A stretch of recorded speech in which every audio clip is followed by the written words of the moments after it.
Hey guys, it's your girl P. What up, guys? It's DJ, Prissy brother. Yes. And today we are doing a tell-all story time about our life growing up together. As you can tell by the title, and before we get into this video, give this video a thumbs up. Don't forget to subscribe, hit the bell to be notified, and don't forget to check out DJ's channel in the description below. Yeah. Subscribe. So, all right. We're going to tell you about our life. So we have gotten a lot of people interested in what our relationship is, where we're from, how old we are, all that jazz. So we're going to start out from the very basics. My sister and I were born in Miami, Florida, in Liberty City is where we lived, which is like the heart of the hood. I was born December 11th, 1990. I was born August 20th, 1989. So we are 17 months apart. So we grew up very, very, very close. Very close. Yeah. Too close. Too close. Too close for comfort. So, we were raised in a household our parents were married. They divorced when I was 3. I was like 4 or 5. Our dad... We come from a very modest home life. And our father was kind of our dad name is Demetrius, and as you guys know, our mom name is Sabrina. They were high school sweethearts in a way. My dad played football, and my mom was just a little baddie. And she was a flagette. Yeah, she was. They met in high school, and how they met was because we went to church. They went to church together too. So it was like my mom's mom went to the same church as my dad's mom, and like they kind of connected them together. Blah blah blah. It was an arranged marriage, right? Put it simple. But they divorced. I want to say in like 96, 95. Who? Mom and dad. Oh, officially? Yeah. Probably 95. Yeah, I think they like. But they were separated when we were toddlers. Little. Yeah, so we basically was raised in a single household. Mom. My dad was. Well, my dad, he was a street guy. Yeah, he was definitely in the streets, pushing drugs, pushing the street mentality, kind of just that hood survival instinct, right. Which I'm sure a lot of your followers can relate to, just seeing that and being around that and growing up around that and just right. Yeah, my mom was more of the girl who wanted better in life. She would, she was driven. She wanted to be in school. Like she had dreams and she had goals that she wanted to chase, and she wanted a better life for me and DJ, which led up to us moving to North Carolina. So we've been in North Carolina since I was 6 and you were 7. I'm not sure, but we moved here in 1997. Yeah, we moved here in 1997. And which was probably one of the best things that ever happened to us, to be honest. Right, but it was very hard for us to adjust to moving here because it's so country here. Well, it's way more country than what we would have ever thought. Right. I mean, to us it was more country because we're from a city. You know what I mean? Right. So yeah. We're not seeing a grocery store for miles. Not seeing people. Gas stations. Just seeing trees and fields of grass. When you're used to palm trees and beaches being out, in your back door. Yeah. It was a culture shock. Right. I mean, I had never seen so many white people in one mass group in my life. Yeah, I don't think I ever seen white people living in Miami. I know I saw like Spanish people and stuff. Cubans, Haitians, Jamaicans. But I don't really think I've seen Caucasians in Florida as much until I moved here. So I felt very uncomfortable. Like, where are the white people at? I mean, I started to love it because I could play outside. Right. Like, safely. I could play with neighborhood friends. I'm like, man, these kids. Wow, I can actually use your basketball, and you're not gonna be afraid that I'm gonna take it from you. Or, So it was a big adjustment. DJ kind of adapted a little quicker than me. I was dealt with a lot of depression because all of my life, my whole goal was to get my parents back together. So I dealt with, I was really anxiety. Quiet. Yeah, I was really quiet and really shy. I didn't really want to talk to people. I was very to myself. Yeah, didn't want to be outside. Like I was the complete opposite. I was like, life is beautiful. Life is amazing. Yeah. I'm going to run around and be crazy, which is kind of how I still am now. Right. So I was more like, always trying to figure out stuff or just being like a mom. Like I felt like I had to be a mom early. She thought she was my mom. In a way, especially being that my mom was a single mom, I had to step up and help, prepare dinner, do things for DJ, make sure we were in bed on time, do our homework. And, I was like in a different, I wasn't a child, just put it that way. Our mom, being a single mom, there were some things that she had to teach us at an early age to so that we can function as a family. Mm-hmm. And a lot of people would probably think that it's like absurd or like kind of crazy. But if you have children and you're on your own, you have to survive. Right. You have to teach your kids how to survive. So there would be some nights where my mom had to work the night shift. And I was like 7 or 8. And we were little. We were like 6, 7, 8, and this was right before we were moved up here, when my mom would have to go to work and she'd say, "Y'all, I'm at work. Do not open the door. Do not open the door for anybody. If you need anything, call me. But if mommy calls, you'll know it's mommy, because she would call twice, hang up. She'll let the phone ring twice, hang up, and then she'll call right back, and that's how we knew it was her. Otherwise, we didn't answer the phone. We didn't answer the door. We made ramen noodles and hot dogs in the microwave. Cook eggs in the microwave. We cooked eggs Everything was in the with microwave. cheese on it. Yeah. So growing up was kind of just like, it was rough in the beginning, because like I said, we came from somewhere totally different, and Totally different. It was like polar opposite. Yeah, so adjusting here, it affected me more than him, But growing up, like I said, growing up more, my mom's, had better jobs here, better job opportunities here in North Carolina. She started getting pay raises, and like things started looking up, because doors were opening. Yes. Like major. Yeah, I mean, she did struggle for a long time. I mean, I don't even know how she did it sometimes. Like, looking back as an adult now, I'm like, how did you do that with 2 kids? Like, younger than us. Like, yeah. She was 23 when she had me.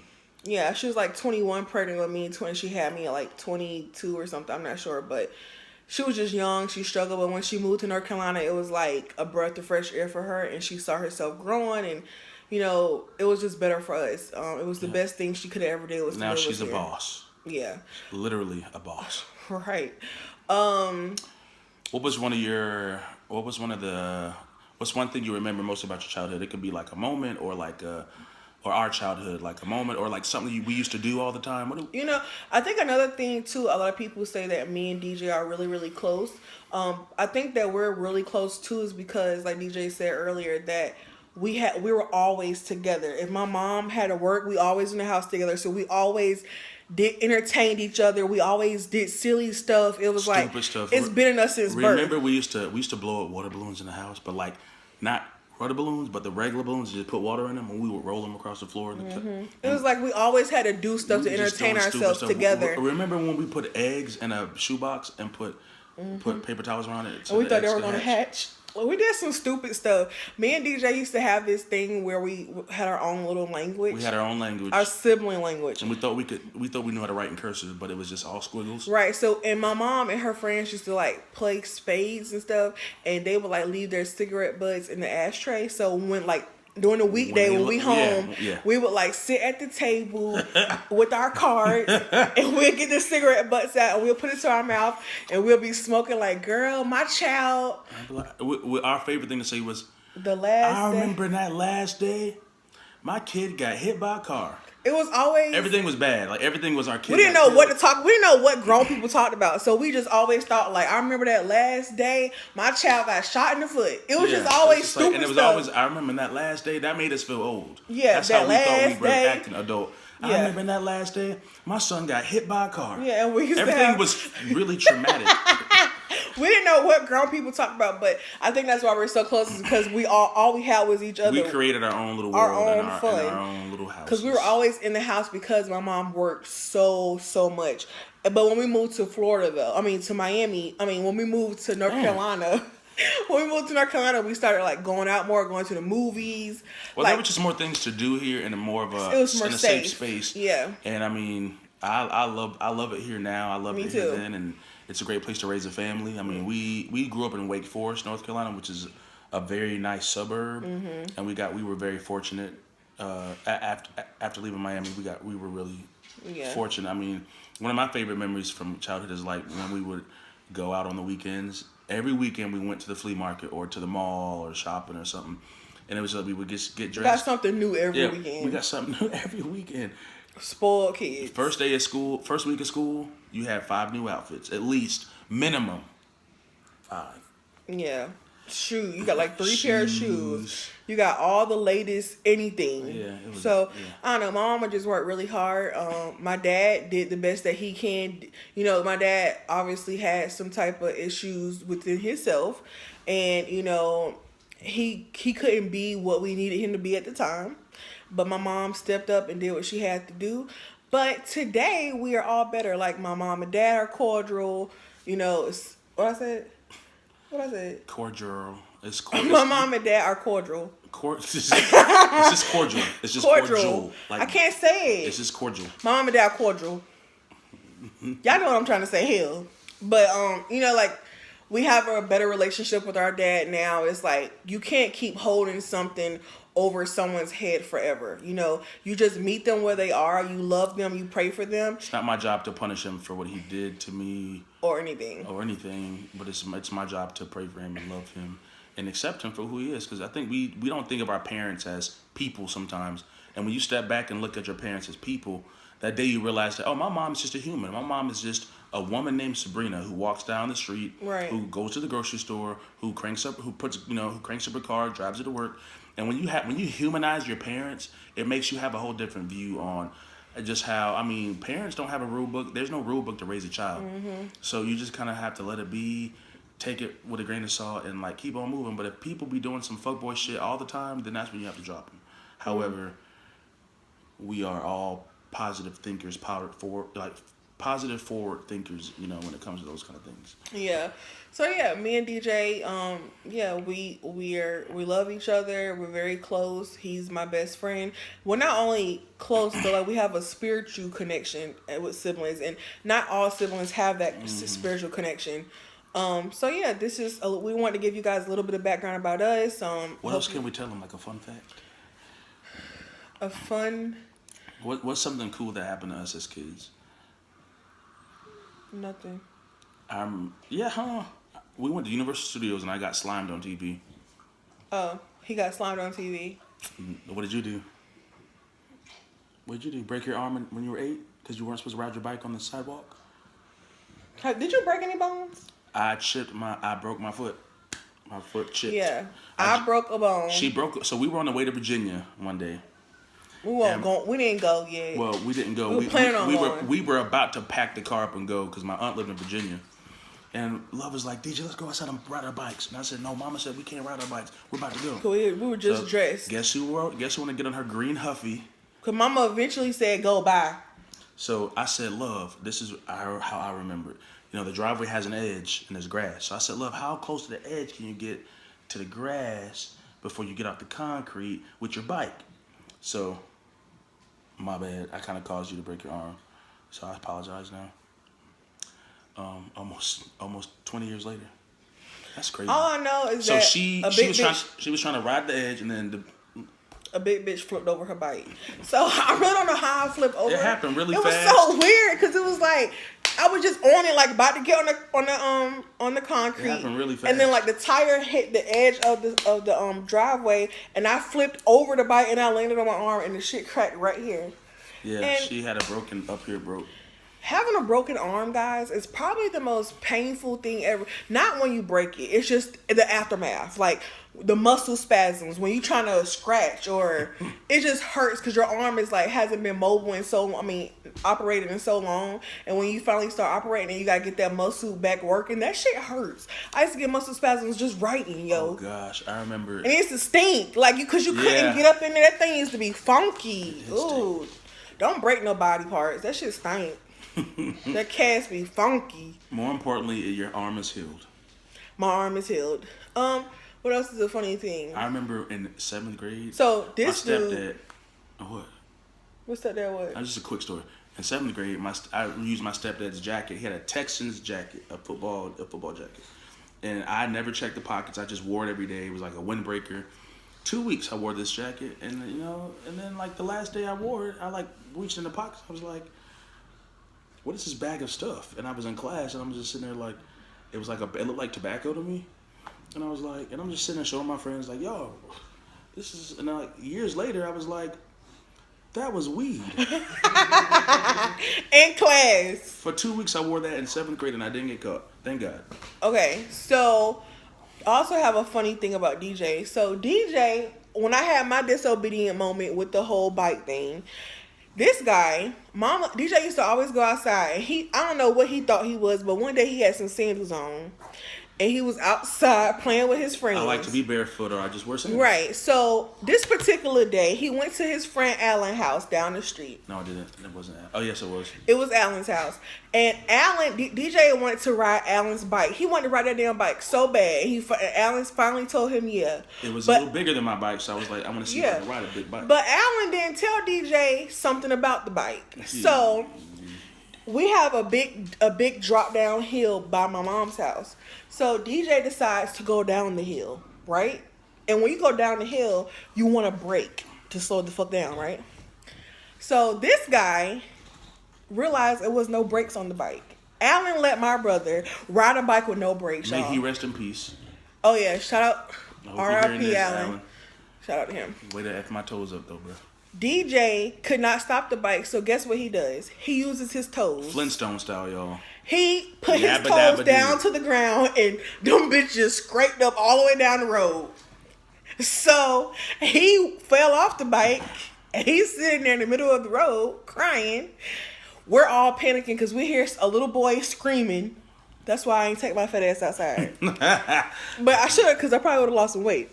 But anyways, DJ was in the middle of the road. So me and my mama. No, I think I went outside first because I was always the owl watching, making sure he was okay outside. So I think I ran outside. I was like, Mom, DJ toes is broke. All his toes is broke. They're all bleeding. They was bleeding. Every single toe. Every toe, y'all. Straight up like this. Every toe.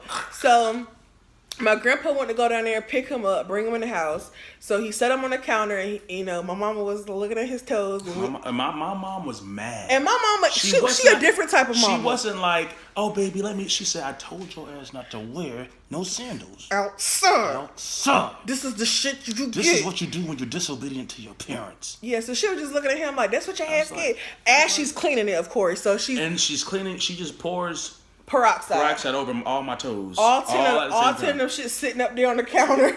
All 10 of DJ toes sitting on the counter, and she just pouring that shit on his toes, and he up there, oh, it burned. She said, that's what your ass get. You should never been out there. So after she cleaned it up, we look at the toes, y'all. Toenails shaped in V's. Damn. Some of them missing. Sliced up skin. My toenails look like Project Windows, throwing up gang signs. And then I felt so bad because, he still had to go to school with them toes like that. Like, he still... Oh, man, wearing socks. That thing was so funny. But I bet you his tail ain't go outside with no sandals no more. Yes, I did. Do you not remember when I split my heel open? Oh, he tried it again, y'all. I did. I tried it again, and I thought I was cool. My friend and his family were driving by, and I have a ditch in our front yard, so I was like, I'm gonna try to go down the ditch with no hands to show them that I'm cool. So I was like, no hands, down the ditch. I flip over my bike, and my entire heel gets split by my chain. Like, you could open it up like that. Yeah, I remember that. So tell them. Okay, so I have a funny story about me as a kid. So Okay, I got a story. So we were in the living room. No, we were not. Let me tell the story. I have a very good memory. We had just finished up dinner. We had just finished up dinner. And you know how the family kind of lingers after, and we like talk and laugh, and you got the itis, and you're sitting there like, yeah, my day was fine. Oh, hey, Grandpa, can I get blah blah blah? You want to, So we were like, man, love is real. Where did love go? Love had disappeared. She had ventured off into the world, going to the house. And we were like, love is so quiet. Why is Eric laughing? We were like, why is love so quiet? So we proceed to look over, and love is like panic. Like she's sitting on the couch in the living room, panicking like this, like, I can't breathe. This little dumbass was trying. She had a clothes hanger stuck on her head, right here on her nose, jacked up like this, and the hook was in the back. And she was like, I can't breathe. And my mom was like, dumbass, what were you doing? She was like, I was trying to see if I could fit the hanger over my head. Like a necklace. And meanwhile, we're like, where's love? Why is she so quiet? And this bitch is over here suffocating on the couch. with a hanger stuck up her nose like this. One of them dry cleaner hangers, so the part you hang shit on was fat cardboard, so it was under that thing like that. So I don't know what made me think of it, but something was like, oh my God, this would be a cute necklace. Like you could just walk around with a damn hanger as a necklace. You so know your head too fat to. So I'm sorry, but I don't know what I was thinking. Like, and it stopped right in here, and I was trying to pull it over, but I didn't have enough strength to pull it over the nose, so it stopped on the nose, and I was like, I can't breathe. And Mom was like, "What the? Why would you do something like that?" And I was like, funny. "Mom, I just thought, I could put it over my whole head." Remember when I pulled a knife on Deandra? Yeah. So. These are some crazy stories, you guys. We will be coming back with more on DJ's channel. Make sure you guys stay tuned, subscribe, hit the bell to be notified, get this video a thumbs up. Please do. Let's get this video to 200 likes, and we'll be back with more. And please, let us know about your sibling stories. I know there's some funny ones. And also let us know some topics you want us to talk about. All right. Bye, Patty people.